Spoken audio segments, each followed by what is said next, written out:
This is 40-bit Minecraft memory, and this is 1-bit memory. This raises an interesting question. Can you actually build gigabytes of usable memory from simple circuits like these? This circuit can only store a single bit of data, just a 1 or a 0.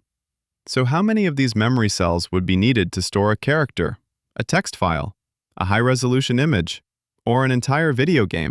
A single letter only needs 8 of these memory cells. A page of text needs tens of thousands. A photo jumps to millions. A modern game? Hundreds of billions or even trillions. And if I wanted just 1 gigabyte of RAM, I'd need 8,589,934,592 of these 1-bit circuits. 8.5 billion memory cells. That's a ridiculous number.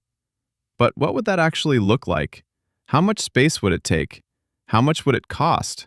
And could I realistically build one? This prototype uses an official $60 Arduino Nano.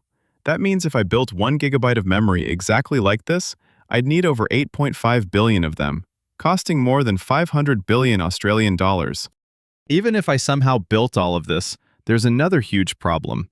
You can't just plug it into a PC and expect it to work. Modern RAM communicates with the CPU at billions of operations per second using a very specific electrical interface.